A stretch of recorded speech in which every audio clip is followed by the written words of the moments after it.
move over to introduce you to our keynote speaker, who is Judge James Bianco. Judge Bianco has been a judge in California for many years. He's been on the bench since 2008. He is specifically in Los Angeles County. You can tell me if I'm saying anything wrong. He's going to laugh because we actually have it wrong in terms of the way that he's listed. It lists him, I believe, as being a Second Circuit judge, and in fact, he is a Superior Court judge. So I told him that perhaps that's something that's in his future, and we'll see about that. But right now, he works out also on a Superior Court level in Los Angeles County.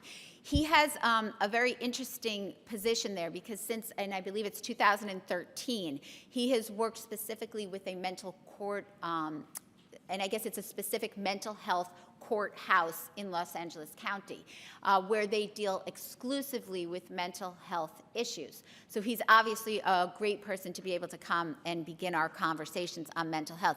He's been instrumental in advocating for and being able to give us some information with regard to how well these different various programs have worked in his state. We do not specifically have a mental health court here. I know in some areas of the country they do, obviously California they do, but I'm very anxious to hear how it has worked, and he is certainly an advocate for that and has been very involved in some of the various treatment options and diversionary programs that he's able to generate through his work at that courthouse. And so we welcome him here, and we thank him very much for his time today.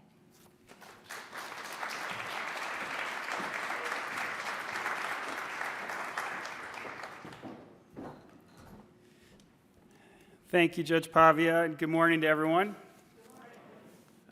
It's really impressive that you're all here this morning and that you've dedicated half of your day to addressing mental health related issues. This is, I think, a topic of enormous importance. I started out in pretty much the same place as all of you. After a brief stint as a civil lawyer, I became a prosecutor. I did that for a number of years, and I was a defense lawyer for a number of years. And when I got on the bench, I went immediately to a criminal law assignment. And in fact, pretty quickly, I was assigned to the downtown courthouse in Los Angeles, which is a giant courthouse, 19 stories, 65 courtrooms, all of which handle criminal cases. And so I was in sort of the center of the criminal legal system in Los Angeles. And so for 8 years, I was sort of working my way up through the criminal law or criminal bench ranks. I was just about, I thought, about to get the final step in that hierarchy, which is a felony trial court in that building. This is sort of really the top assignment that you can have as a criminal bench officer in Los Angeles. And one day in 2013, 3 supervising judges walked into my chambers at the same time, and I said to myself, something bad is about to happen.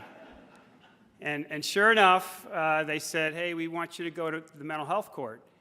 And this was devastating news to me. This was not something that I had ever thought about doing or wanted to do. It was really a diversion from what I thought was my true calling. But an interesting thing happened. It turned out to be really, I think, the best thing that's happened to me in my career.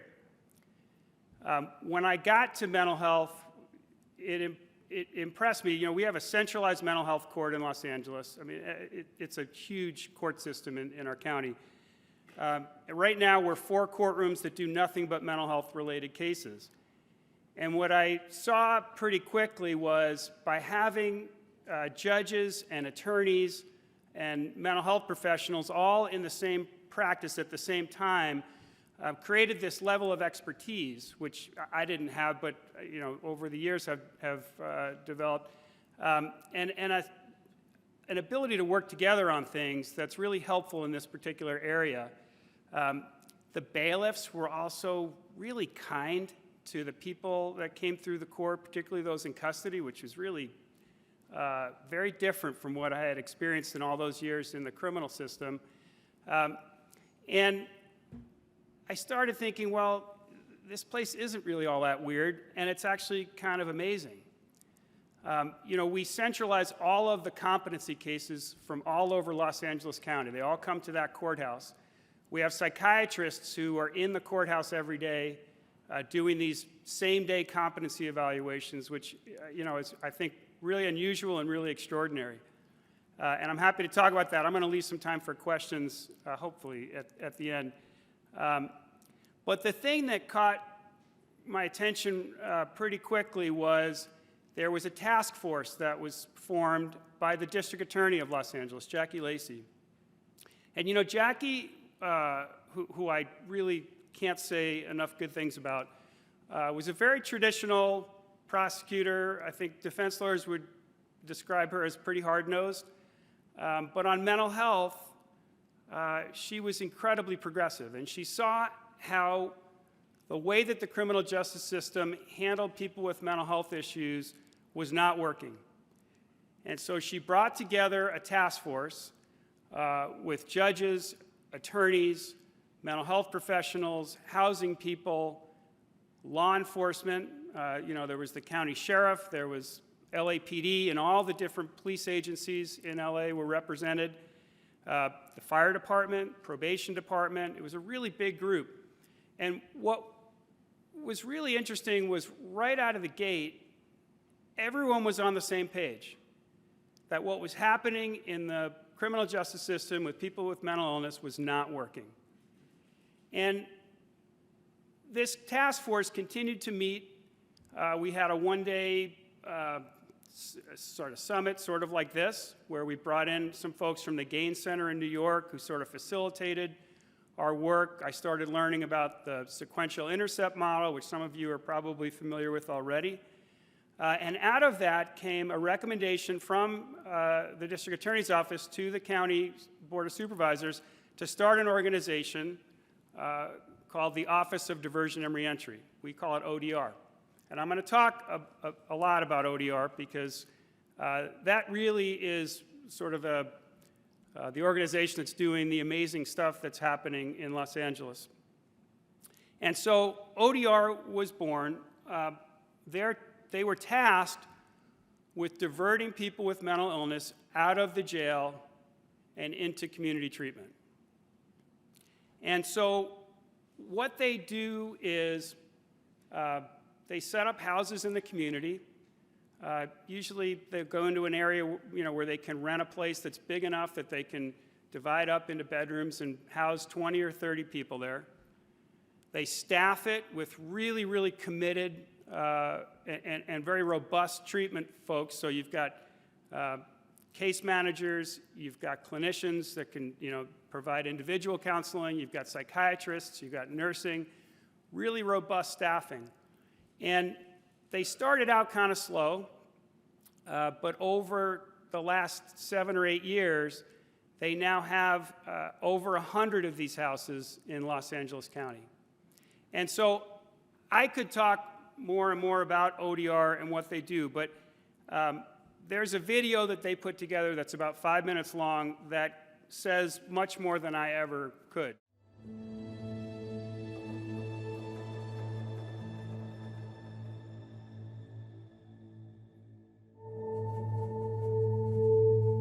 You don't know what's going to happen out here in these streets. It's survival out here. I was originally from Texas. My goal was to hopefully go to school, but I got robbed in LA and I ended up on the street.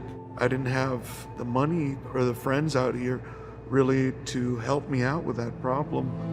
I used to get bullied a lot, and I really wanted to fit in. And that was the beginning of me drinking and then using. I eventually got diagnosed with mental health disorder, bipolar. I'm suffering through abuse and don't even know what abuse is. I never knew what abuse was. When a person says, hey, you need to go through a mental health, I knew then I had issues, big time. I've been diagnosed with a major depressive disorder, insomnia, and an anxiety disorder.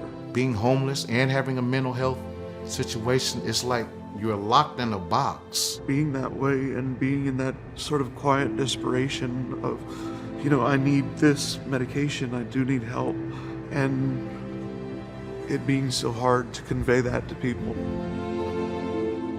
Unfortunately, here in Los Angeles County, there's an estimated 47,000 people who are living on the streets. When a police officer encounters, let's say, someone who is disturbing the peace, who has a mental illness, if they take them to jail, they can book them in 30 minutes and be on their way. It's a harsh thing to say, but jail has almost been like a second home. What typically happens with a person coming out of jail, and about 11 o'clock at night or 12 o'clock at night, they walk out of the jail.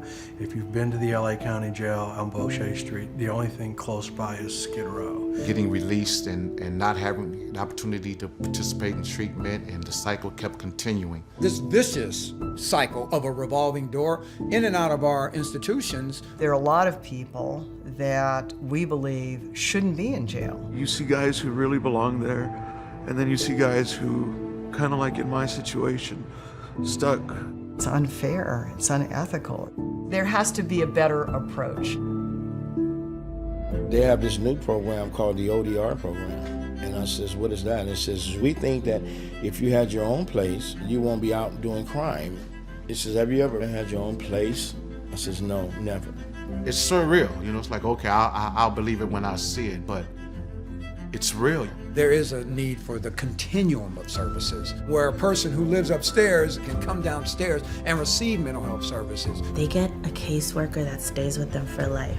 I know no other program like that. Therapy is about second chances, right? And a lot of our guys are seeking that second chance. I've been able to experience and to grow and to get my life back. I mean, it's unprecedented. I don't think we ever really understood just how many people inside the jail were eligible. Our study looked at the entire mental health population in the jail, which was over 5,000 people. Over half of them would potentially have successful cases. That's important because really what the community wants, they want safety. From a public safety perspective, it's actually safer to have them housed. And emergency room visits are very expensive. Jail stays are very expensive. Associated court costs, policing costs, arrest costs, we could go on and on.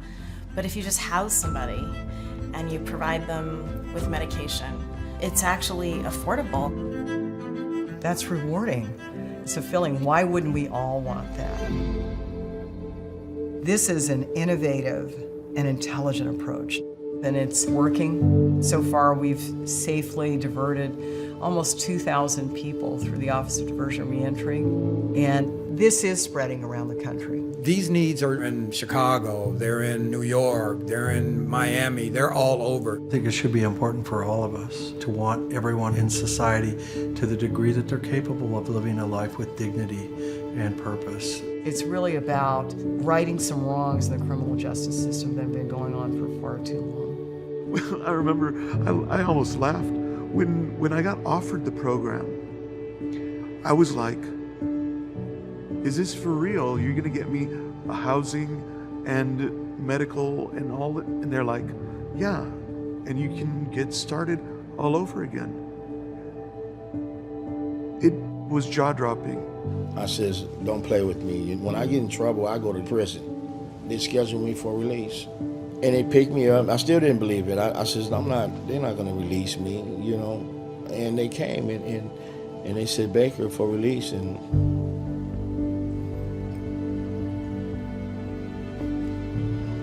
excuse me for a minute.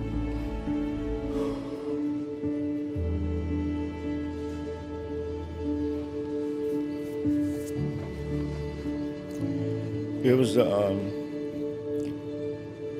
best thing that ever happened to me.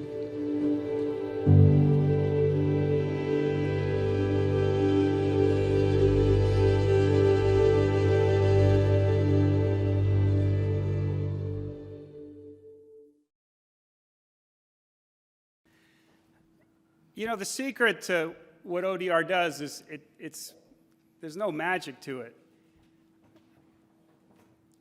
They treat people as people. They do whatever it takes to support someone in staying on the positive path of being in treatment, staying clean and sober, working towards some purpose in their life where previously there had been little or none.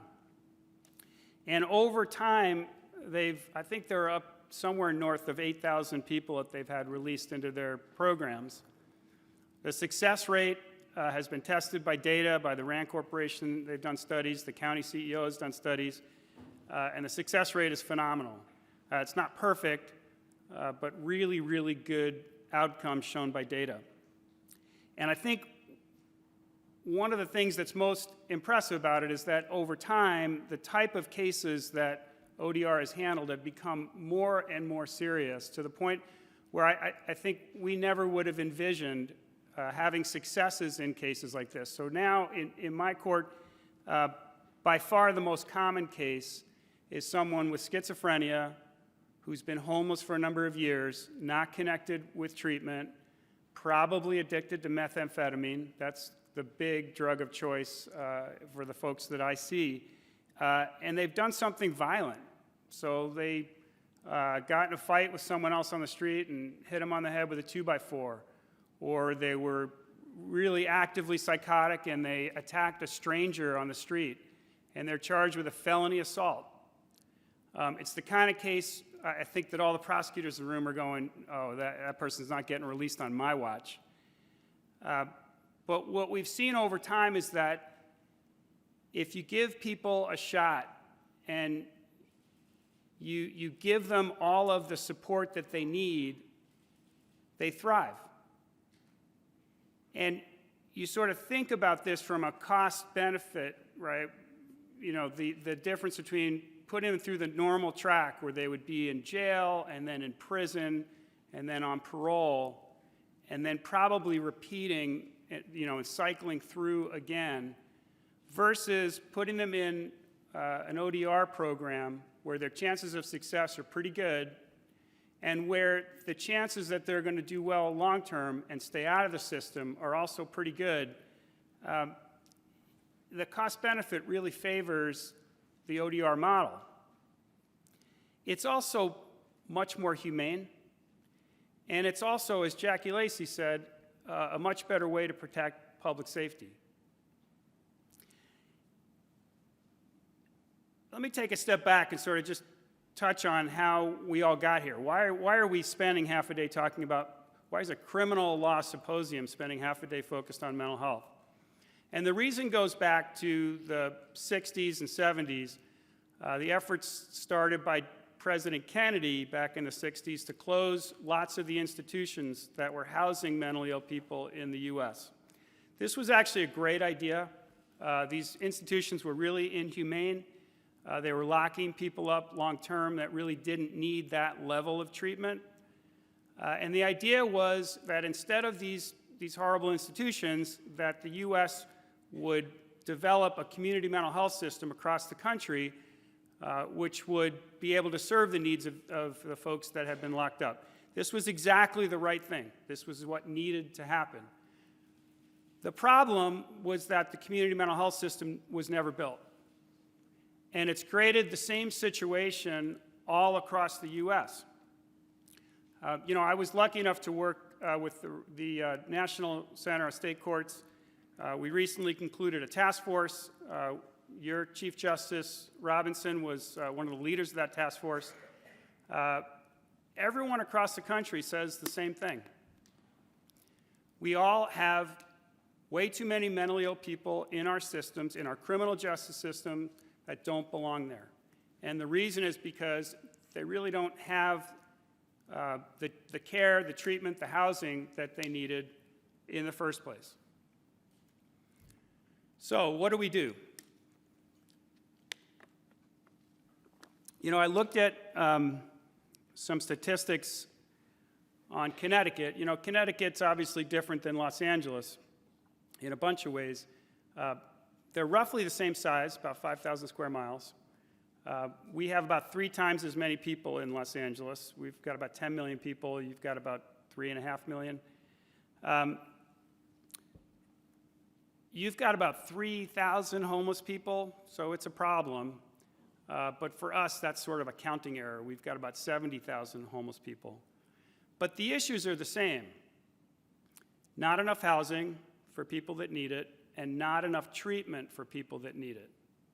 You know, when someone is struggling with a serious mental illness, they need treatment right away. And the longer they go without treatment, the worse the outcomes and the harder it is to engage them in treatment. So, despite the differences, I think the challenges for Connecticut, Los Angeles, and everywhere else are pretty much the same. There are two things that I see that as the biggest impediments to helping people that are stuck in our system that shouldn't be, and that really just need treatment and care. And the first one is fear. You know, the last thing that any of the prosecutors here or anywhere else want is to be involved in a case where someone gets released and then goes out and hurts someone. It's the number one fear for judges as well. I get it. What the data shows, though, is that we tend to grossly overestimate the dangerousness of people with mental illness. We tend to think it's about 60% of mentally ill people that are prone to violence. The actual statistics show it's about 3 or 4% for the general public that's prone to violence, and it's about 3 or 4% for people with mental illness too. It's exactly the same. And what I have found is that if you take someone, even someone who's done something violent and with a mental illness, and you get them into that supportive situation, they're a very different level of risk.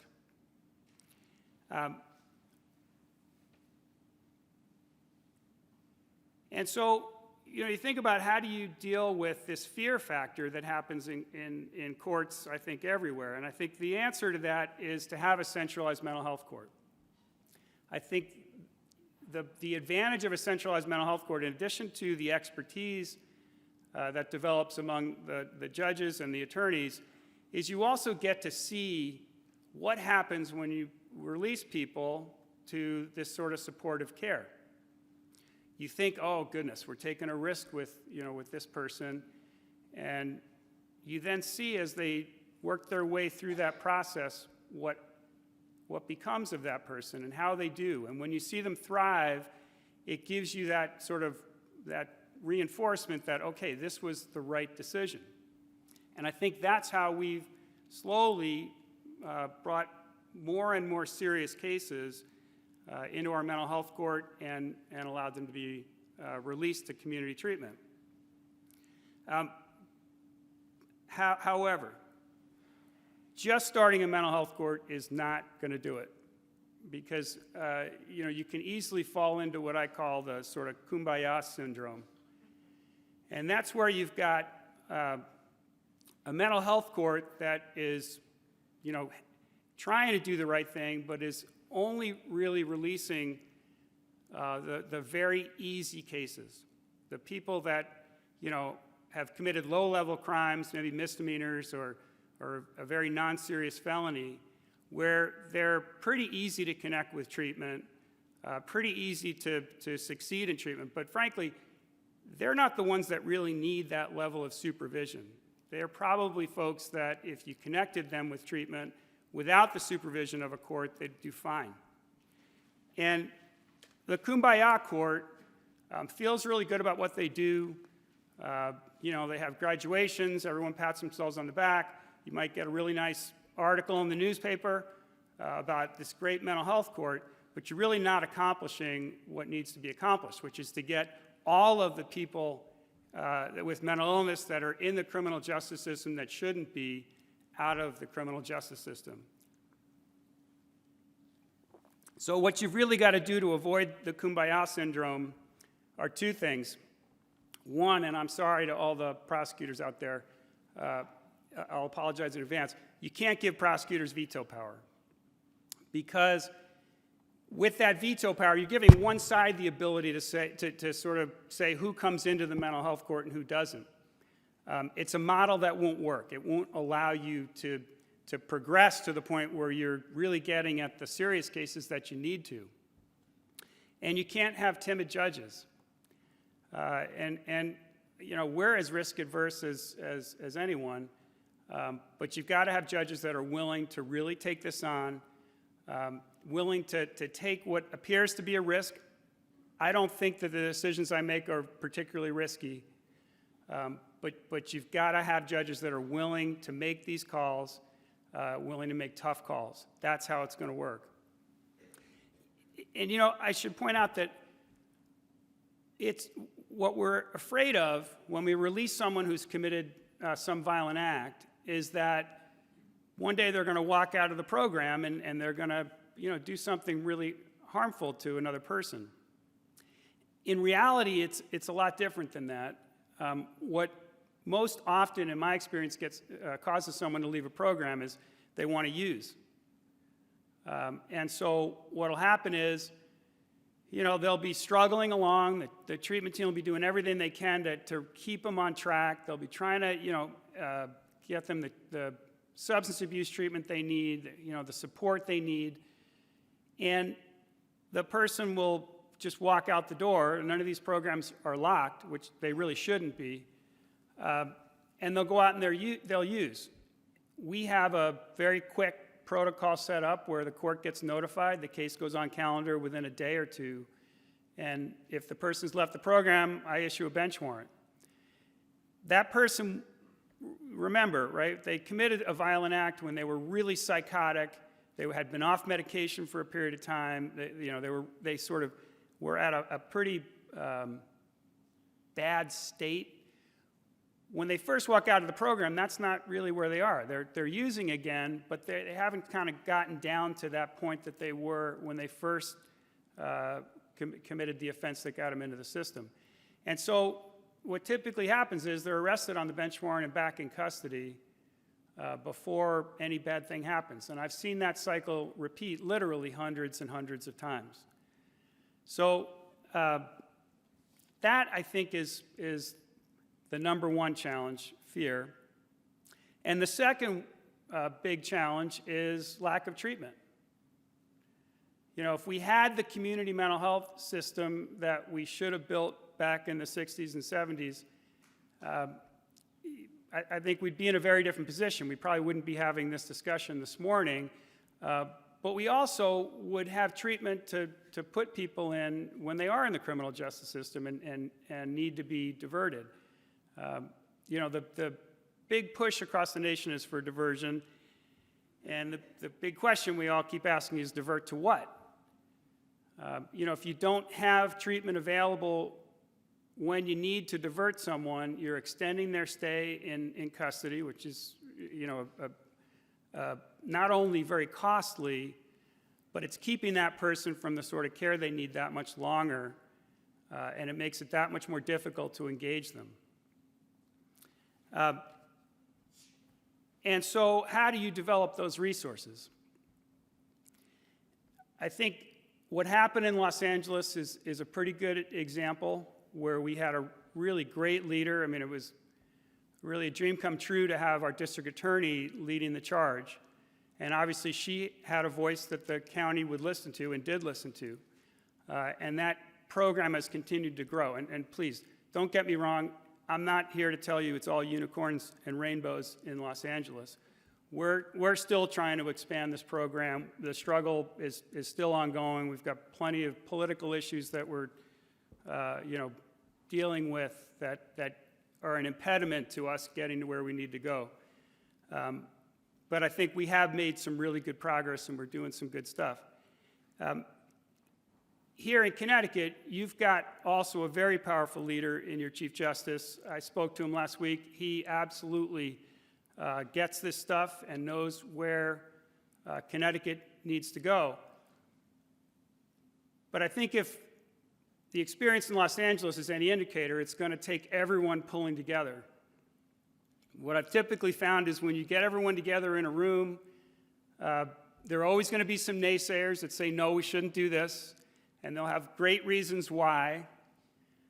But if you get enough critical mass of people in the room that are saying, we need this change, and we need to do it now, you'll make progress.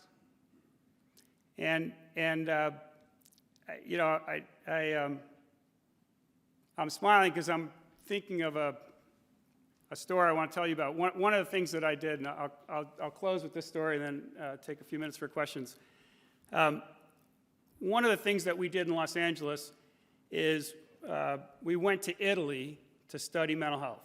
Which sounds, oh yeah, that sounds like a boondoggle. But there's a reason why. You know, when we closed our institutions in the US, Italy did the same thing around the same time. And there's one particular area in Italy, Trieste. It's way up in the northeast. And in that region, there was a psychiatrist named Franco Basaglia who was really a visionary and really got that community treatment was the answer. And he sort of led this really wonderful movement in Trieste to create a community mental health system. And in fact, it is the model in the world. They're a World Health Organization study site for community mental health. They have an international conference every other year. And I got to go with a group from Los Angeles to two of those conferences in 2017 and 2019. And we would go to the conference, and then they would also kind of take us around and show us you know, some of what they were doing. We've had some of the teams from Trieste come to LA and try to collaborate with us and help us in our journey. But in particular, there was one visit where we went to basically an apartment of a guy who had been in the criminal justice system and was essentially being diverted. And you know, they're in the process of closing all of the forensic hospitals, period, in Italy, which, you know, is sort of stunning. And this was the substitute, right? It was this apartment building that was sort of out in the countryside. And this guy was the only one that was actually living there at the time. And when we went to visit, he wasn't there on that day. He actually was sort of visiting the community mental health facility in the town. And they were about to ask the judge in the case to transition him from this apartment in the countryside back into the town where he had lived and where he had committed his offense. His offense, by the way, was stabbing the deputy mayor of the town in the neck with a knife, right? So a really serious offense.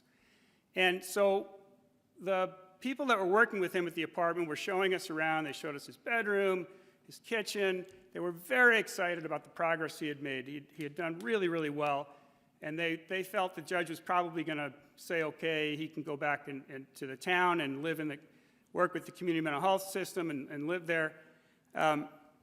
And we went into the kitchen, and we saw there were some steak knives in the dish drain. And someone said, well, what are those steak knives? And they said, oh, well, those are, you know, part of his utensils. And they said, well, given what he had did, what he had done, why are there knives? And they said, well, how else does he cut his steak? And I was standing there next to a commander from the Los Angeles Police Department, Don Graham, who was also on the tour, and I just looked at him and I went, and the point was, this guy was a person, and he had done something terrible. He had been, when he was really disconnected from treatment, but they recognized that he was a person who just needed the support and the care and the treatment and could go on living like anyone else. There really wasn't much concern with giving him access to what we would all say, oh, weapons. He was doing great. So with that, I'm happy to answer any questions you might have.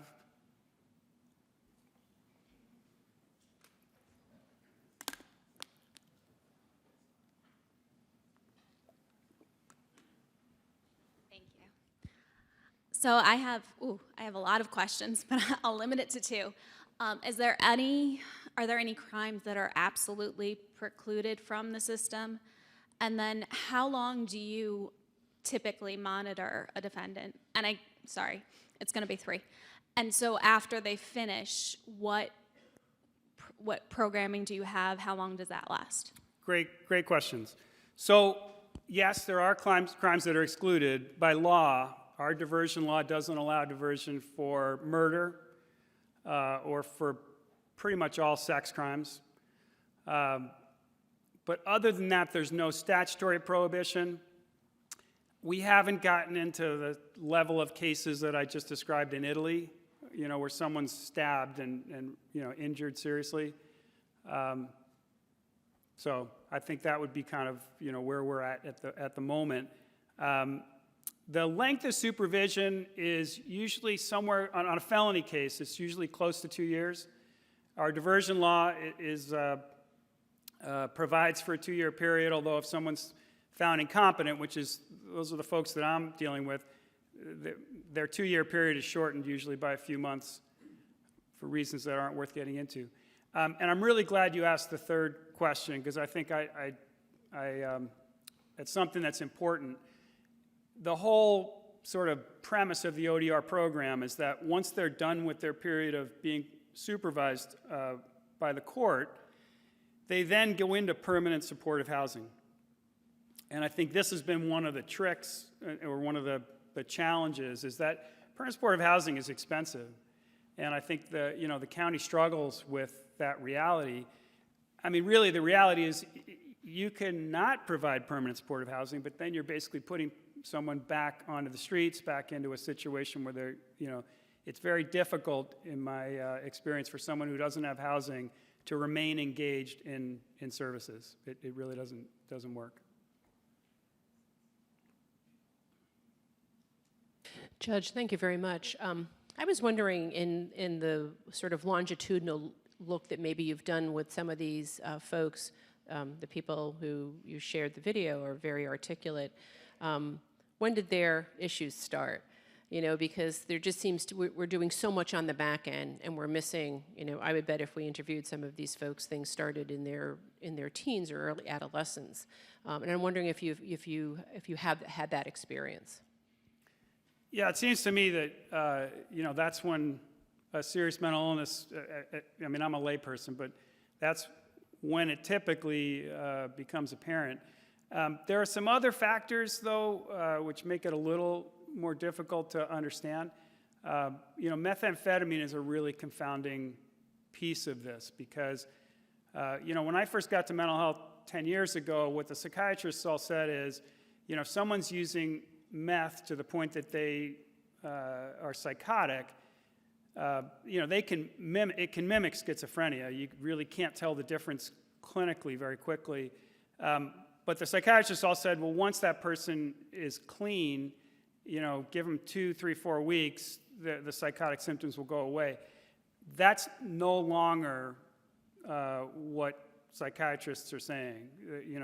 Whether it's because someone had a serious mental illness that was sort of subclinical and the meth kind of brought it out, or whether, they don't really know, whether someone did not have a mental illness but the meth caused psychosis, which is now persistent. It's hard to really tell where someone might fall in that category if they're using meth and they have psychotic symptoms. But suffice to say, many of the people that we see have been in the system for a period of time and have been homeless for a period of time. So I would say the majority have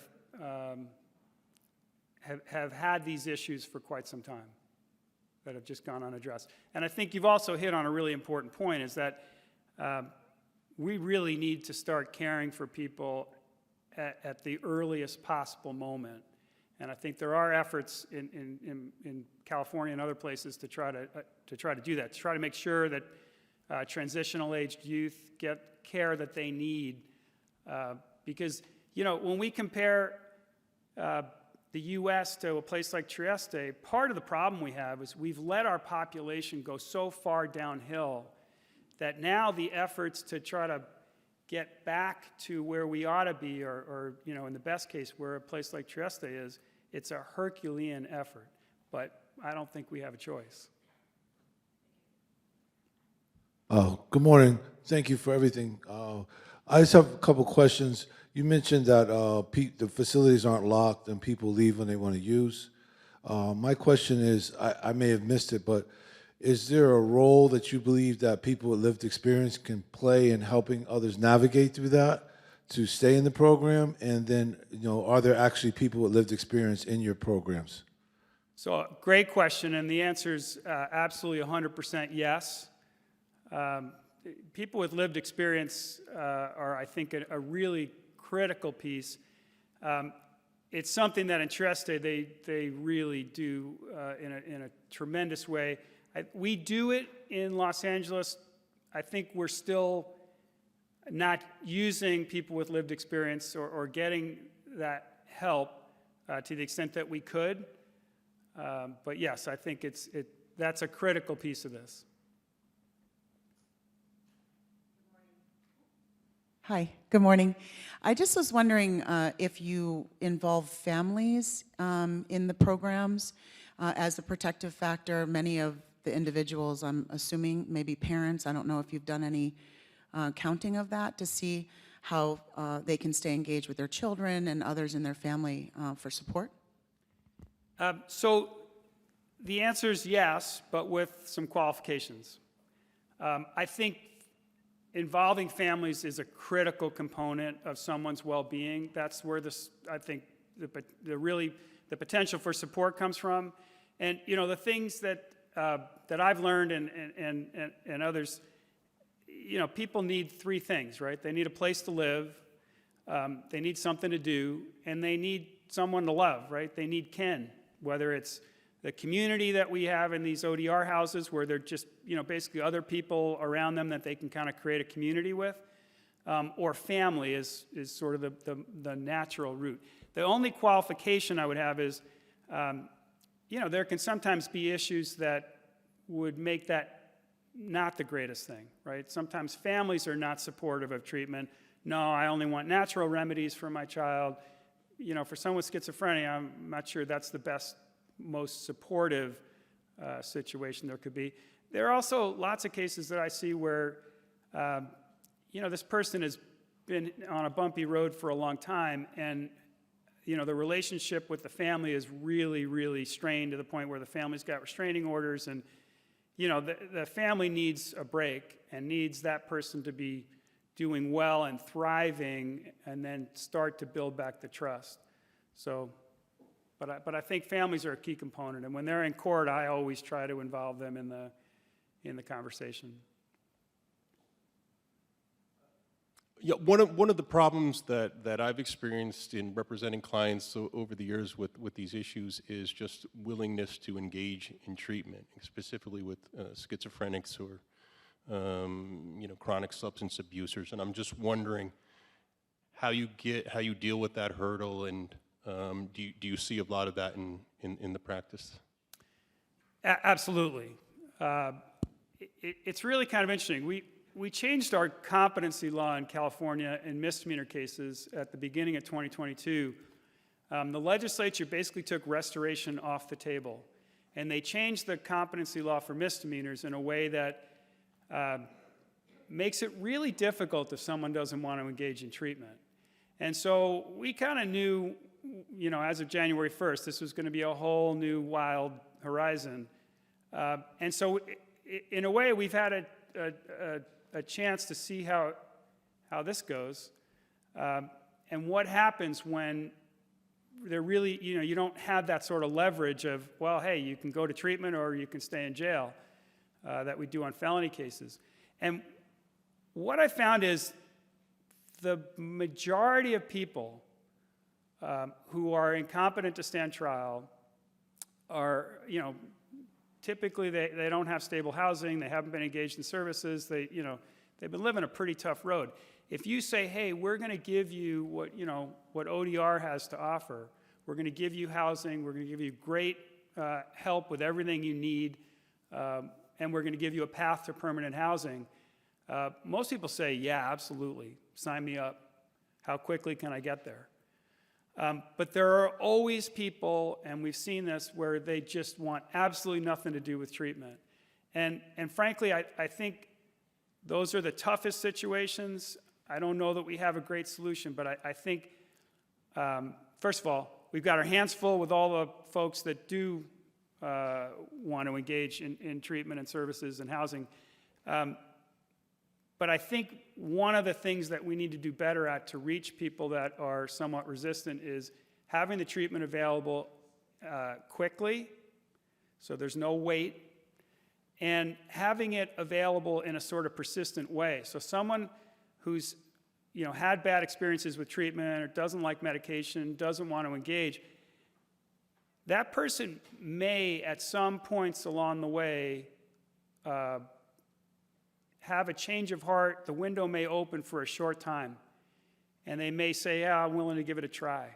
You've got to have something ready to go right then at that juncture, and that's something we're terrible at. But I agree, those are the tough cases, and I think we just got to keep working at it. Okay. Well, thank you.